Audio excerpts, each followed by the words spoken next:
What if I told you there was a world where Oblivion wasn't the jankiest open world RPG of 2007?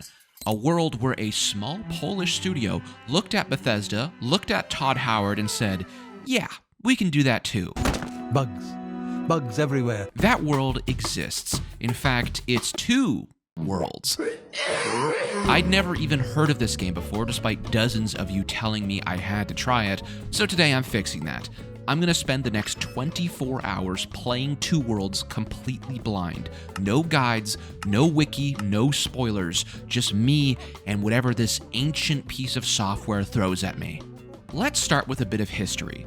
Two Worlds was originally in development as an RTS, but when Oblivion dropped, their eyes lit up like Mr. Krabs. So the Polish studio, Reality Pump, transitioned their concept into an open-world RPG.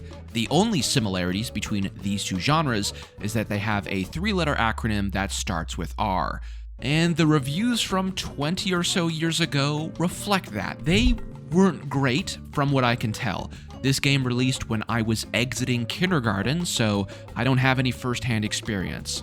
The first launch of the game turned off all of my monitors for several seconds, and then it popped up super tiny on the one I used for Discord, so it took me a while not only to get it to the right size, but also on the right screen. There's a multiplayer mode, which is interesting. I guess they had an in-house micro MMO, that's cool. Regardless, we jump into character creation, and honestly, doesn't look too bad. Much better than Oblivion's faces anyway. That game is straight nightmare fuel. On the flip side, there are very few cosmetic options. I think there's 4 different hairstyles, but at least you can screw with your character's body proportions. A cutscene begins with us and our sister riding on horseback. I guess our sister is hurt from something, and we check out a nearby shelter to hide out until the storm passes. However, as soon as our back is turned, this ominous gentleman appears, and next thing we know, our sister is gone. Several months later, and several cranks of the contrast dial, we are in an incredibly bright town as we continue the search for our sister. We receive a letter from the guy who kidnapped her, telling us to meet him in Talmont. And yes, that's how they pronounce it. They just don't say the H. We're also introduced to this game's crazy-ass Old English. 'Tis the harvest season here now. What? Dude, the dialogue is crazy. Good lord, this guy's face is messed up. I do not have sufficient time. I do not have sufficient. We're dropped into the tutorial dungeon, which is really just a room, and learn the game's systems. Kill all Groms living in temple. What the fuck is a Grom? Ah! Go outside and find your employer. Can I loot? Ah, that's interesting. Plain hatchet and... 5 gold pieces. 5 gold pieces. Oh my god, what? It's a seamless open world? No loading screen? Oblivion could never. That's crazy. Not quite as hard as I expected. The systems seem pretty self-explanatory. On level up, you get points to raise your health, strength, dexterity, or wisdom. You also get like perk points, which can be used to unlock or improve skills on the right-hand side. Now, Two Worlds came out with a map and manual back in the day when physical editions of games were still a thing, which, I mean, F's in the chat for GTA 6, that's gonna be rough. Anyway, I will be using these two things a lot. It's not cheating, it's the authentic 2007 experience, okay? After finishing the dungeon, we have a lovely conversation with a dude built like Larry the Lobster. Mayhap a friend of yours? Mayhap a God, dude. Once this is over, we can now explore the open world. There's a couple of things I immediately take note of in the first hour or two of playing. The world doesn't seem to be scaled. There are areas that are much harder than others.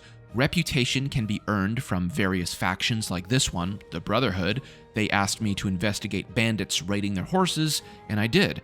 Not only did I get a horse, but also reputation with their faction. Oh yeah, worth it to note that the music is kinda gangster as fuck.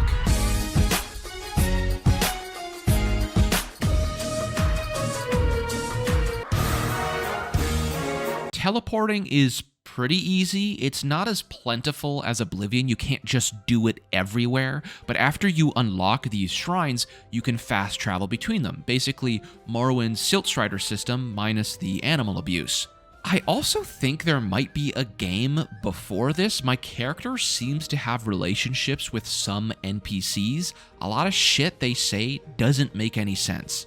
Also, this game is janky as fuck, which means it's super easy to abuse. You can trail massive hordes of enemies and get them to hit each other. You can also combine items you find with others to make them better, which is actually a pretty sick RPG mechanic.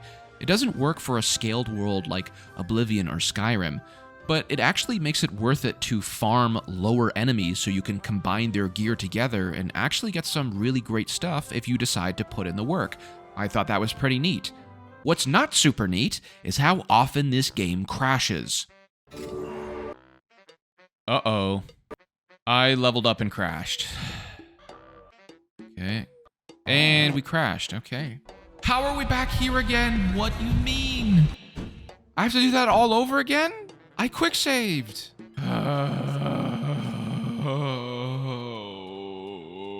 Quick saves, I guess, do not do what their name says at all. They don't save shit. I think they get auto-cleared when the game crashes, so I have to manually save every 5 or 10 minutes. I should do a tier list at some point with all the retro games I've tried, ranked from most to least stable. You already know what's getting last place. Also, if you guys want to see me try Two Worlds 2, oh my god, if you guys want to see me try the second Two Worlds as well, let's see if we can hit 15,000 likes on this video. Of course, if you've got more crazy-ass retro RPGs for me to try, comment them down below. Anyway, after a couple hours or so, I was starting to get familiar with the game and met up with the freak who abducted my little sister. Fortunately, he's nicer than a Minecraft YouTuber and hasn't touched her yet.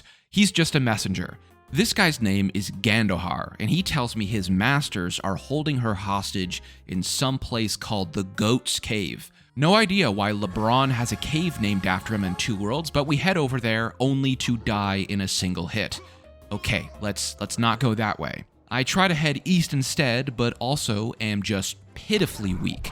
Luckily, there are these shrines lying around the open world. Some restore your health, some restore your mana, and I basically have to camp these to have any hope of killing anything.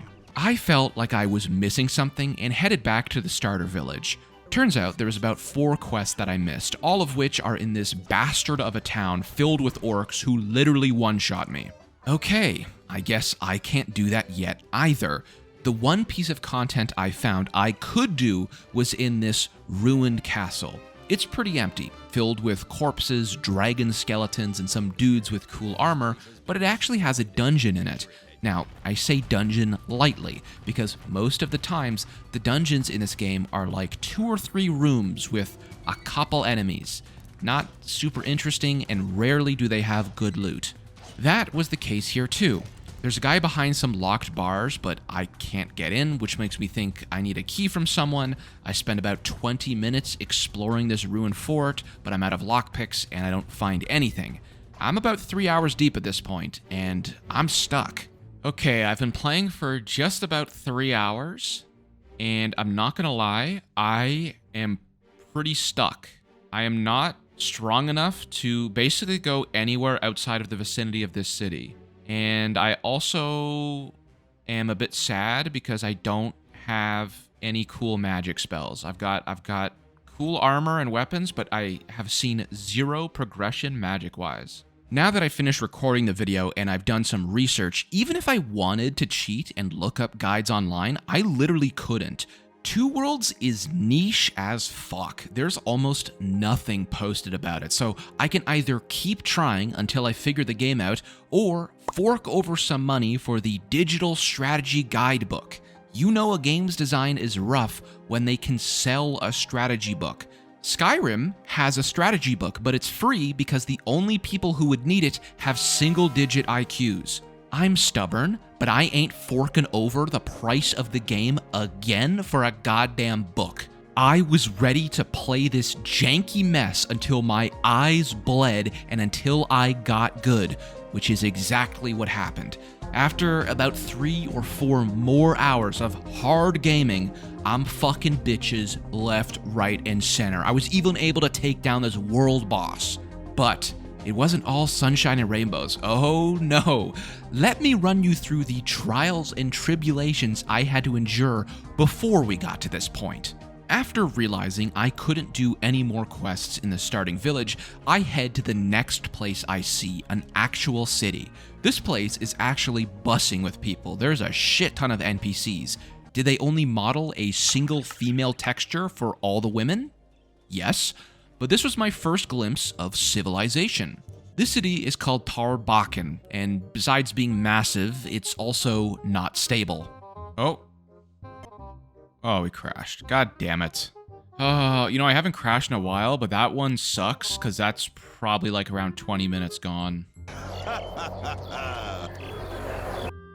Oh my god, I crashed again, for fuck's sake. No, we crashed. Oh my god. There's lots to do here, most of which I can actually accomplish. Most are just fetch quests, but we're introduced to 2 new factions, the Merchants Guild and the Society, which I guess is like a Mages Guild. The first guy I spoke to took my pants off and started moaning, so not sure what that was about. Anyway, as you know, I want to be a mage, and luckily most of the old men don't require my pants off to assist them. One guy wants Dragon Scale for a potion, which we accidentally picked up a few hours ago. Another guy wants me to return an ancient staff. On the way, we get jumped by some gremlin freaks. Little did I know, this crash was actually a blessing in disguise. You see, in 2 worlds, the loot tables are generated randomly, so this enemy, the second time around, dropped Fireball, a massive upgrade compared to what I was using previously. I tested this newfound knowledge on containers, and it works.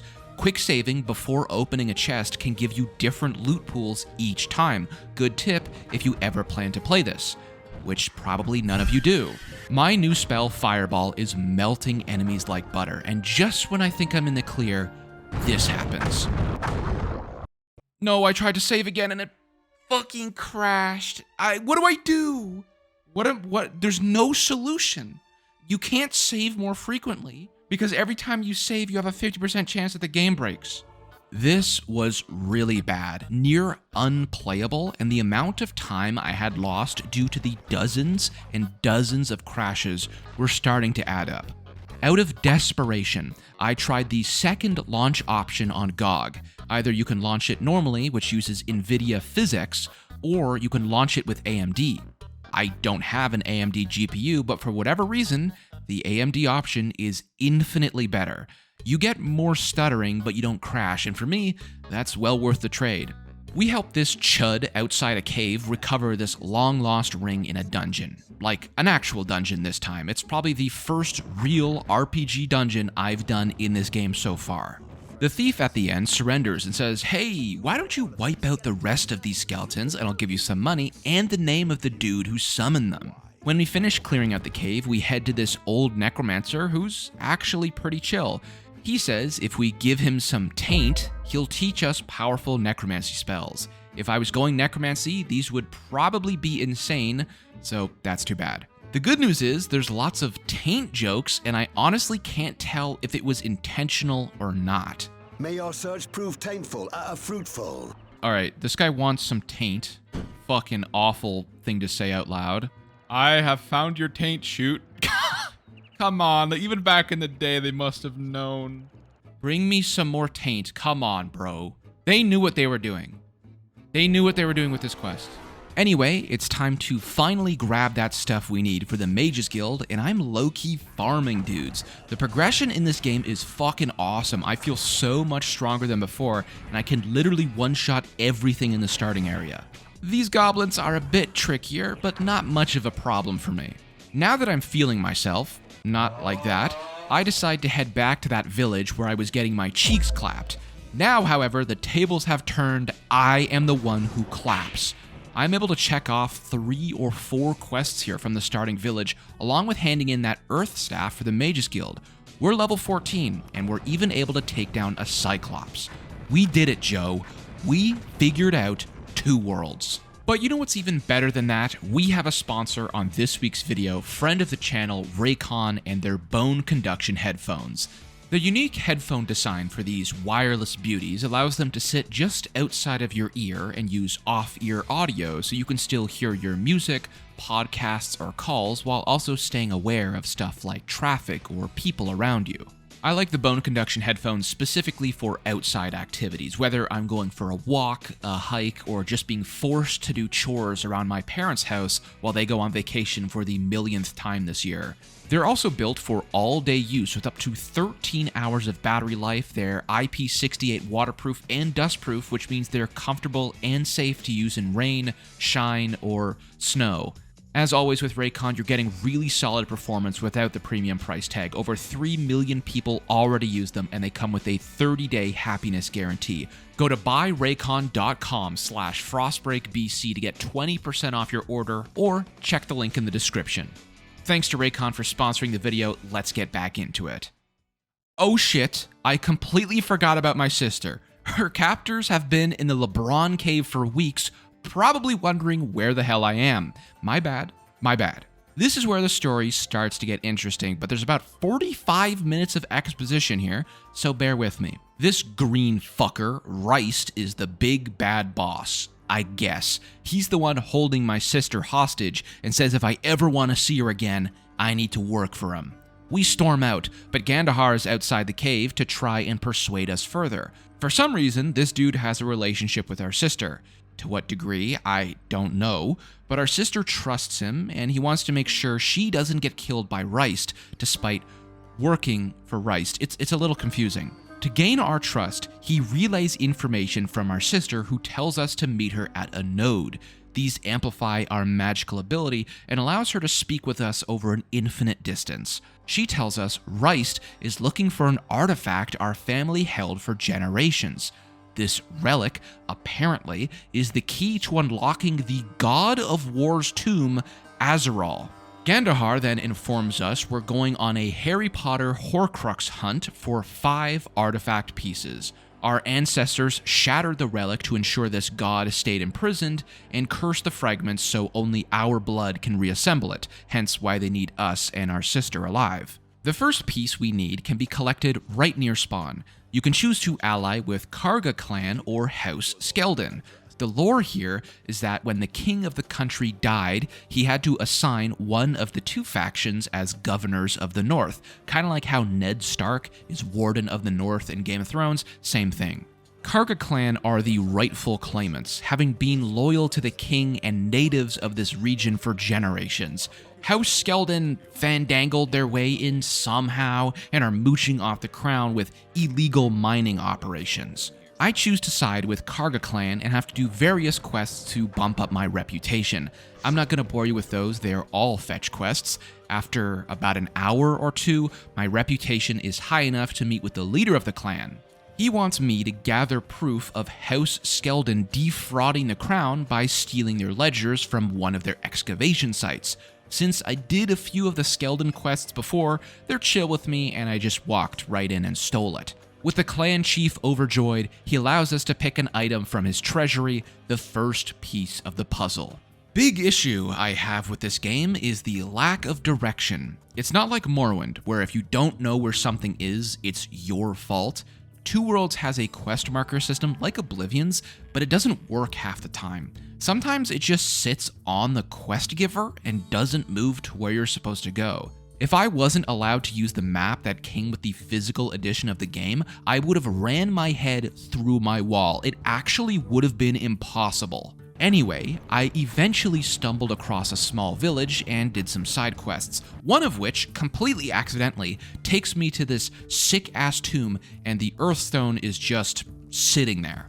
2 out of the 5 pieces collected. I wasn't even recording most of this questline because it was so bland. Unlike the last mission I did with the clan war, there was literally zero indication this was a main story quest. All I knew was someone in this town knew how to get to the dungeon. The mayor's questline, which is the one you need to do, is a 4-part quest too. It's not short, and the whole story is that he wants to get some money so he could move to a new house. That's the plot. You can understand why I didn't think this was the right quest. Regardless, 2 down, 3 to go. The next one is actually pretty interesting. We make our way to the coast to a city called Ashos. The environment here is completely different from what we've seen previously. Sand, bamboo forests, and warm water. Inside, we're also greeted with a nice breath of fresh air. Damn. Yeah, this city looks really cool. Whoa, dude, this area looks so nice. This is by far the coolest looking city I've been in. Look at this, look at how nice this looks. There's a few side quests to do here, merchants to speak with and learn from my mistake and do them while you can, because you kind of kill everyone here in this entire city. Legend has it, the city of Ashos is protected from all the nearby orcs by a magical artifact. Unfortunately, it turns out that artifact is the Waterstone, and as soon as you gain the trust of the people and enter the temple dungeon, you take it, and when you exit, literally every single person has been killed and eaten by the orcs. Awesome. At this point, I'm roughly 14 hours deep and slowly losing my mind. The good news is, the game isn't crashing anymore. The bad news is, the game is low-key the same thing over and over again. Quest design is almost non-existent. Everything outside the main story is a fetch quest. I have yet to come across a single piece of side content that was at all mentally stimulating. Combat is also the same. You face animals, monsters, and bandits on the road to your destination, do that 1,000 times, and that's how you level. There are also almost 0 dungeons to explore. Two Worlds instead opts for this weird camp system, which is basically just a regular bandit encounter, except now there are some video game assets to look at rather than low-poly dirt and grass. The progression system is still okay for magic. I'm still finding new spells and figuring out the best combos, but I think if I was a melee user, I would have blown my brains out by now. You can tell this RPG was built with an MMO in mind. The questing, the exploration, the slow and incremental progression, this feels like an early 2000s MMORPG. But I can see it. I can see the light at the end of the tunnel. I'm level 35 now, maxed out both my air and fire spell schools, and will probably pick up necromancy. That seems to be the most common enemy type, and you can find a shit ton of necromantic spells on these chuds. Like all the armor and weapons, you can also stack spells to increase their cost and damage. So I have stacks on stacks on stacks of necromancy spells. Probably worth it to learn how to use them. The last 2 stones of 2 worlds can be found in the southeast of the map. This place does not look friendly. Spooky Fog, Shrek's Swamp, and Red Mountain from Morrowind, all within the same area. For some reason, the lava monsters are immune to lightning damage, but not fire. Not sure what's up with that, but okay. Right now, though, I'm kind of juiced off the magic dust, which is this game's version of drugs, and I'm genuinely fucking dudes with my lightning storm. After a bit of a trek through the dead forest, we arrive at the temple housing the Airstone. Legend has it, it's guarded by a monstrous dragon, and as we approach, this happens. It's just sitting there. Where's the dragon? That's interesting. Is there no dragon? Alright, I guess that's it. I don't know if that glitched out or what. Okay, I mean, yeah, that was anticlimactic. I'm sure that'll be the last time something like this happens though, right? With the air stone in our pocket, we only need one more, the fire stone, guarded in the orc capital city of Gorgamar. The way up to the city is not easy. Hordes of enemies, big-ass fire dragons, but I'm a master of Two Worlds' janky-ass combat. It takes a trained eye to perfect the animation canceling and skillful running around in a circle while pressing a single button. You couldn't do it, trust me. The average gamer wishes they had my skill set, and when we finally approach the city, we have one more hurdle to jump through. Of course. Okay, so I can't enter. That means, from all my knowledge of this game so far, that there's a quest or something to do in the area that will then give me the key to enter. Luckily, with the handy-dandy map, it actually marks all major side quests, which is what I've been following for this whole playthrough to ensure I'm doing all that I can. The pixelation is awful, but there are 2 near the orcs' capital city, and I figure one of them has to have a way to get in. I do a little misadventuring here and there, and after a while run across this dude in the Freak Swamp. This necromancer hates the orcs and has a way to get rid of them, as he says it. If you do his quest chain, the first few are just fetch quests, but eventually you help him construct this mysterious device of his. You can choose if you want to use it or not. I, of course, choose the orc nuke. I don't know what I really expected, but it wasn't this. All right, moment of truth. Let's see what that crazy-ass gizmo does. Oh. What? I didn't even do anything. It just activated. Oh my god. Because I just got an insane amount of experience. I think my orb literally nuked this entire area. That is, huh.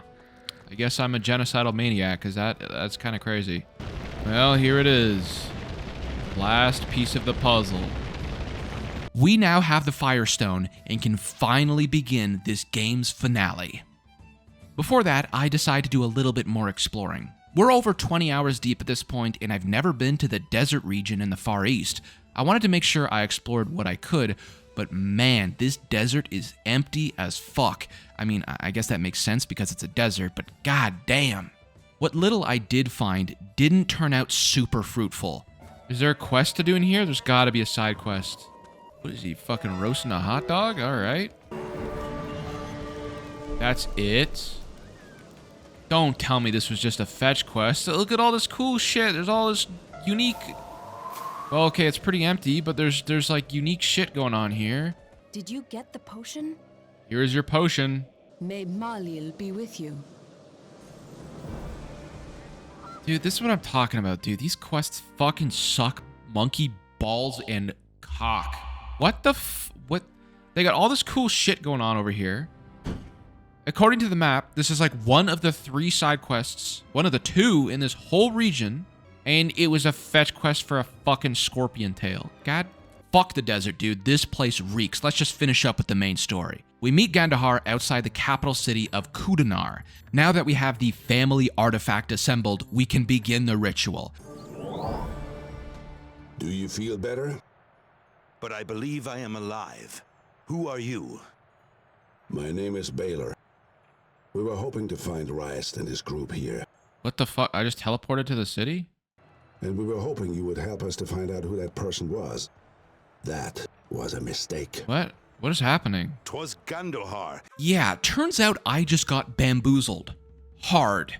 Gandahar is the big bad guy, not Rist. He tricked me and scampered off with the amulet like a little bitch. These paladin guys here basically say they allowed us to get all the pieces so that we could eventually lead them to Rist so that they could take down the whole operation. I mean, Gandahar was literally just sitting outside of their city for weeks, twiddling his fucking dick while I gathered the stones. They had ample time to literally do anything, but they didn't.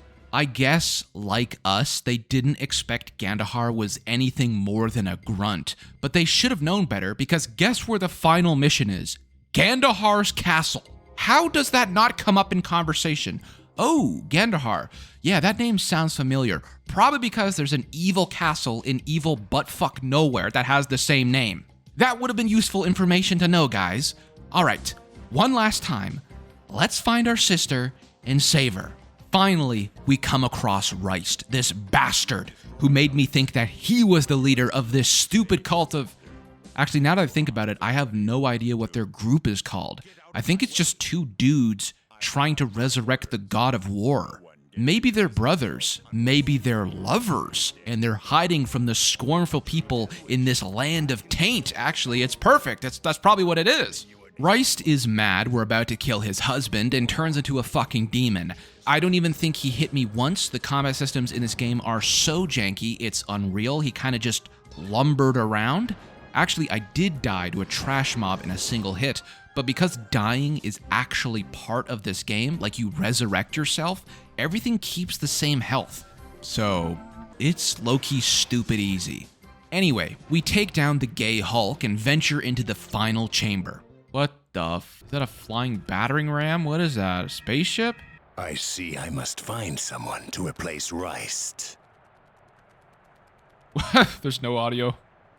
Oh no, the audio bugged out for the finale. There's no voice acting. Of course the audio fucking broke for the finale. Why wouldn't it? Gandahar thinks that resurrecting Azeral will give me, my sister, and him eternal life, ascending us to godhood, and pleads with us to let him carry out the ritual. I don't even know where my sister is, to be honest, if she's alive or dead, but you have two choices here. Side with Gandahar or against him. I chose to side with him first, and the final boss fight is against the paladins I was supposed to help. Okay.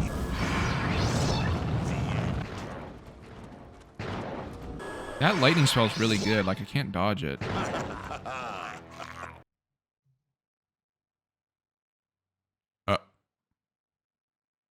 Was that the end? Was that the end? That can't be the end. No cinematic or anything? Let's say I refuse. It's Reist. Oh, I mean, it's Gandahar.